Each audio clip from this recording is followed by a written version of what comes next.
Hey guys, welcome back to this channel and welcome back to this series। ठीक है, आज हम एक और वीडियो लेके आए हैं डेटा क्लीनिंग के बारे में।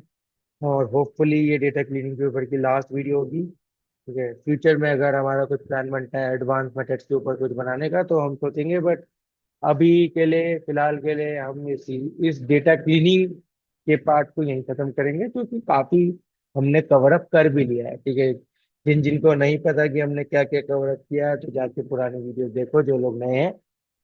हमने अभी तक थोड़ी मिसिंग वैल्यूज के बारे में बात की। हमने मिसिंग नो लाइब्रेरी के बारे में बात की। मिसिंग नो लाइब्रेरी के थ्रू हमने थोड़ा एनालिसिस करना सीखा नल वैल्यूज का। और फिर लास्ट की दो वीडियो हमारी प्रॉपर स्टैटिस्टिक्स की थ्योरी थी, जिससे हमने जाना कि कैसे कैसे मिसिंग वैल्यूज को हम टैकल कर सकते हैं। और डेटा इम्प्यूटेशन के बारे में भी थोड़ा बहुत जाना, राइट। उसी का एक वापस से रिवीजन कर लेते हैं कि एक तो मीन होता है। मीन हम यूज करते हैं जब डेटा सिमेट्रिक होगा। मीडियन यूज करते हैं जब डेटा सिमेट्रिक नहीं होता, स्क्यूड होता है। ठीक है, स्क्यूनेस मैंने बताई थी तुम्हें, जब तुम्हारा डेटा या तो लेफ्ट या राइट साइड की तरफ टिल्ट हो गया हो। ठीक है, उस केसेस में मीडियन यूज होगा। और मोड तब यूज होगा जब अपना ऑर्डिनल डेटा या कैटेगरिकल डेटा है। ठीक है, तो ऑब्वियसली यहाँ पे हमारा जो डेटा इम्प्यूटेशन का बेसिक है वो ये कहता है कि डिस्क्रीट डेटा है तो मीन और मोड को यूज करें। ठीक है, जब कंटिन्यूअस डेटा है तो मीन और मीडियन का यूज करें। और जब कैटेगरिकल ऑर्डिनल डेटा है तो मोड ही अकेला एक चॉइस बचता है हमारे पास। ठीक है, उसका भी मैंने बेसिक समझाया था। मीन मेजरली तब यूज होगा जब सेंट्रल टेंडेंसी दिखेगी हमें अपने डेटा में। ठीक है, तो ये सारी चीजें हमने डिस्कस कर ली थी। और अब हम आगे बढ़ते हैं आज की वीडियो में। जैसे मैंने प्रॉमिस किया था कि इस वाले में हम ट्यूटोरियल में जाएंगे, थोड़ा कोड वोड करेंगे, तो वहीं चलते हैं। ठीक है, ये वो, हाँ, ये वो लाइक तुम्हारी जुपिटर नोटबुक थी जो लास्ट टाइम हमने देखी थी। ठीक है, इसको मैं इधर लगा देता हूँ ऊपर की तरफ। हाँ, इसमें हमने देखा था, यहाँ पे लास्ट टाइम हमने जो किया था ना कि एक लोन प्रेडिक्शन का जो डेटा था, उसमें हमने ये मैट्रिक्स बनाया था। और हमने देखा था कि लोन स्टेटस की कुछ 600 समथिंग वैल्यू तक तो नल वैल्यूज है ही नहीं, उसके बाद सारी नल है। तो हमने DF1 करके एक डेटा फ्रेम बनाया था, जिसमें लोन वैल्यूज की सारी नल वैल्यूज नहीं होंगी, मतलब कोई भी एक वैल्यू नहीं होगी जो नल होगी। बेसिकली हमने नल वैल्यूज और नॉन नल वैल्यूज वाले डेटा को सेपरेट कर दिया था अलग से। ये स्पेशल केस था। क्यों स्पेशल केस था? क्योंकि हमने यहाँ एनालिसिस में देखा कि लोन स्टेटस में 613 तक कोई भी नल वैल्यू नहीं है, उसके बाद सारी नल वैल्यू है। तो वो दो अलग डेटा फ्रेम जैसे ही बिहेव करेंगे। ठीक है, समझ आ गया? अब हम डेटा क्लीनिंग के बारे में आते हैं।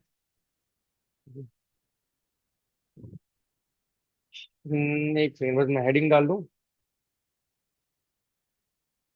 तो अब हम सबसे पहले तो एक नया डेटा फ्रेम ही बना लेंगे। ठीक है, फिर आने वाले का कॉपी लेके, क्योंकि यार क्लीनिंग वीलिंग में क्या है कि तुम डेटा फ्रेम में चेंज करोगे ही करोगे, तो इट्स बेटर कि एक कॉपी बना के रखो ताकि बैकअप रहे, डेटा खराब ना हो तुम्हारा।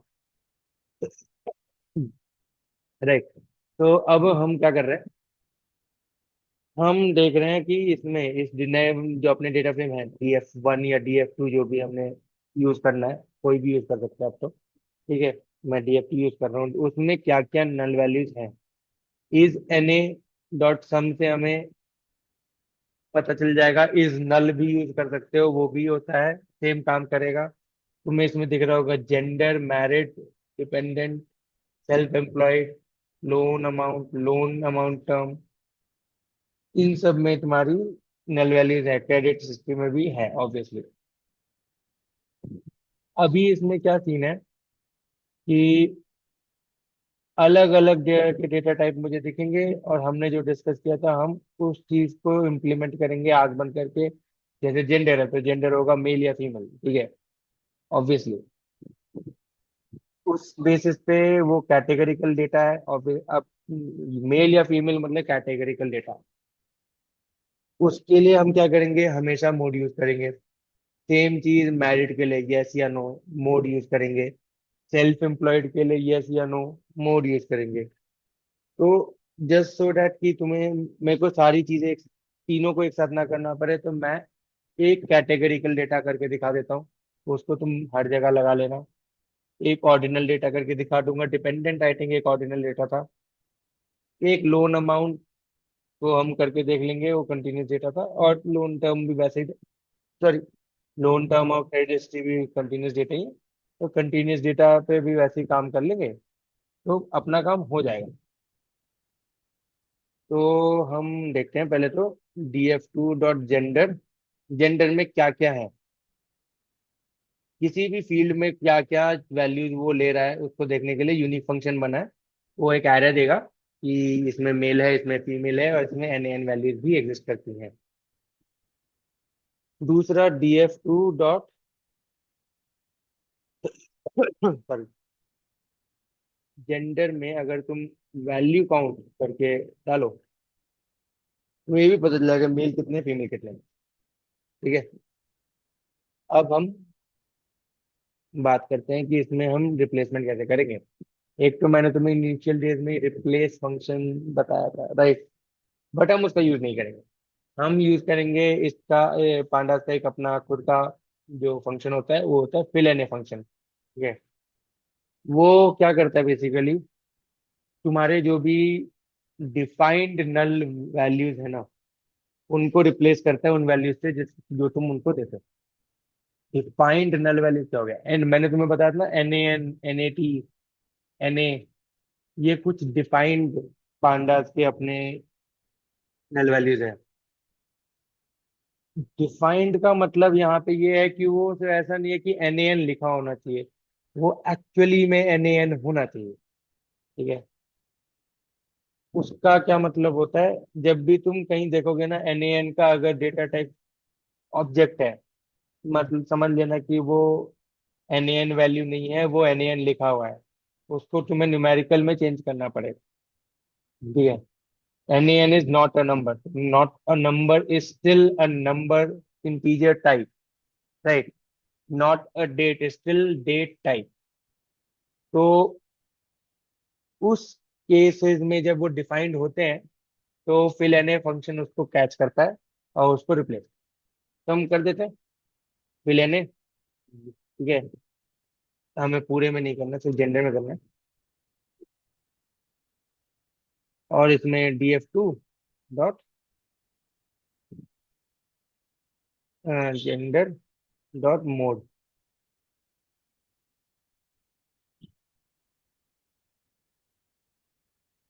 हो गया। इसमें चेंज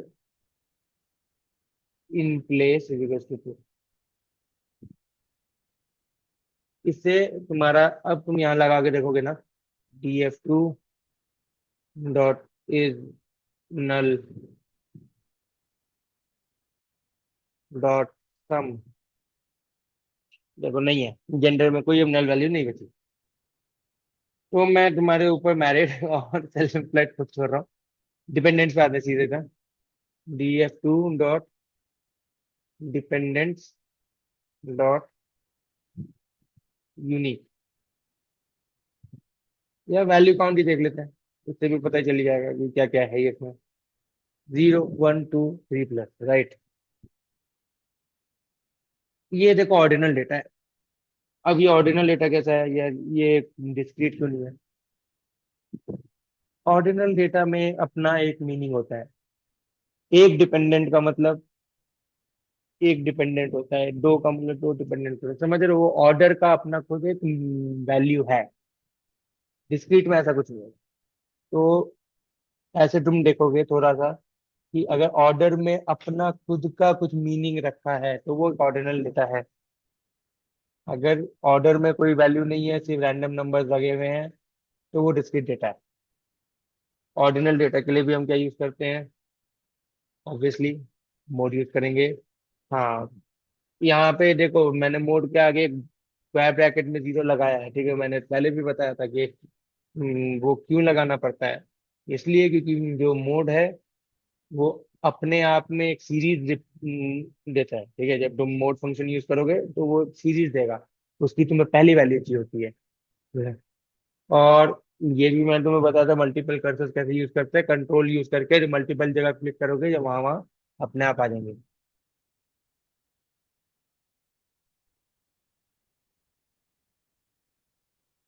ये भी हो गया। हाँ, तो मैं अब सीधा कूदता हूँ लोन अमाउंट की तरफ। उसके लिए क्योंकि मेरे को देखना है कि कंटिन्यूस डेटा के बारे में, तो फिर कंटिन्यूस डेटा का मुझे एक प्लॉट बनाना पड़ेगा। उसके लिए मुझे मैट प्लॉट लिब जैसी चीजों का काम लगेगा एक तो, और दूसरा सीबॉन का काम लगेगा। बेसिकली सीबॉन का लगेगा, बट मैं मैट प्लॉट लिब ले ही लेता हूँ, क्योंकि अगर कल को मेरा ग्राफ का कॉन्फ़िगरेशन वगैरह चेंज होता है ना, बहुत बड़ा बहुत छोटा, तो मैं उससे चेंज कर सकता हूँ। आगे बता दूंगा मैं, जब मैटप्लॉटलिब के बारे में डिटेल में आएंगे तब वो सब सीख जाएंगे। अगर अभी जरूरत पड़ी तो अभी कर देंगे, ठीक है। SNS.hisplot, df2.loan amount.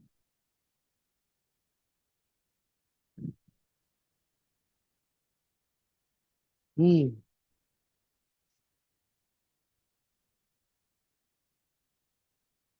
अजीब सा, मतलब मेरे को ग्राफ दिख रहा है। तो ये नीचे जो मोटा सा ब्लू लाइन आ रहा है ना, वो मुझे थोड़ा अजीब लग रहा है। क्या क्या हुआ ये?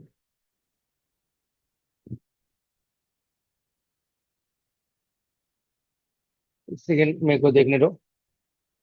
df2.loan अमाउंट और डी टाइप। ओके, हाँ।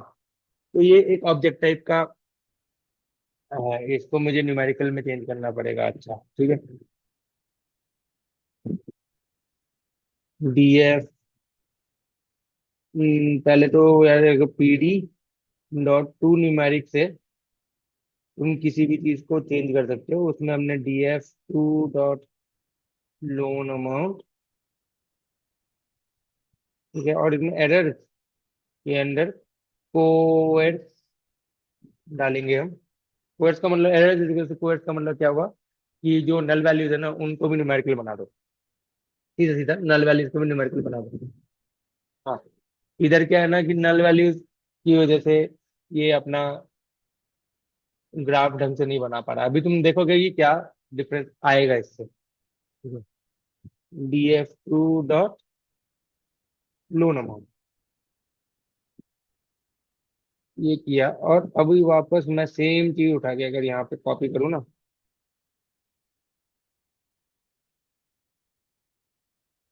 अब देखो ये ऐसा हिस्ट्री दिखना चाहिए।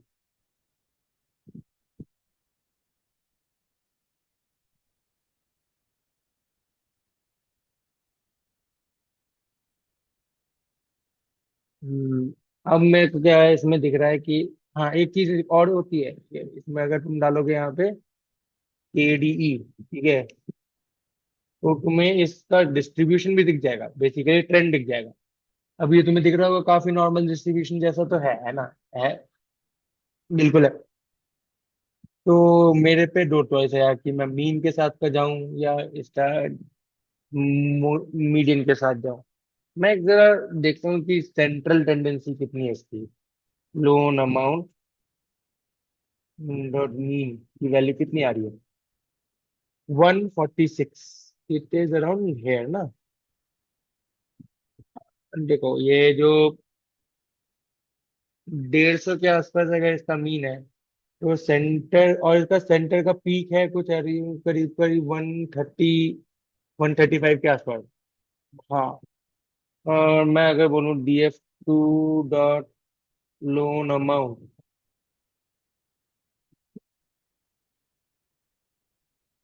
डॉट मीडियन, मीडियन 128 के आसपास है। तो सेंट्रल टेंडेंसी थोड़ा मीडियन के आसपास ही है ना। ट्यूनेस भी है, तो देखो मेरे को ऐसा ज्यादा दिक्कत नहीं है मीन या मीडियन में दोनों रिप्लेसमेंट है, क्योंकि तो सेंटर के पास ही है दोनों। तो मैं कुछ भी रिप्लेस करूंगा उतना मेरा डेटा का एनालिसिस खराब नहीं होगा। बट क्योंकि हमने क्या डिसाइड किया था कि अगर डेटा में आउटलायर्स होंगे, जो कि इसमें है, दिख रहे हैं तुम्हें, दूर दूर तक डेटा फैला हुआ है, 7 फुट तक। और दूसरा कि डेटा स्क्यूड होगा, ठीक है, जो कि है तुम्हारा ये नेगेटिव स्क्यू है। राइट साइड स्क्यूनेस नहीं, पॉजिटिव स्क्यू है, राइट साइड स्क्यूनेस है, राइट साइड की तरफ एक पूछ बनी हुई है।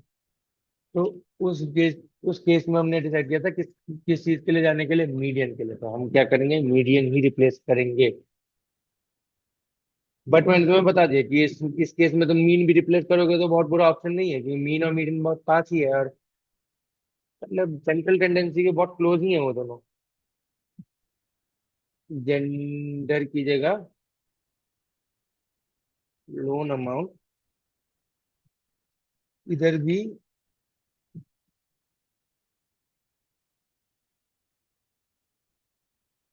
हम्म,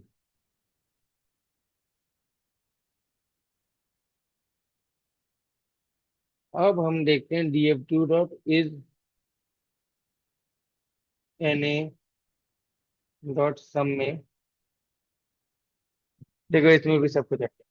लोन अमाउंट, क्रेडिट हिस्ट्री, ये भी तुम्हारे कंटिन्यूस डेटा टाइप ही है शायद। मैं जैसे एक बार देख लेता हूँ।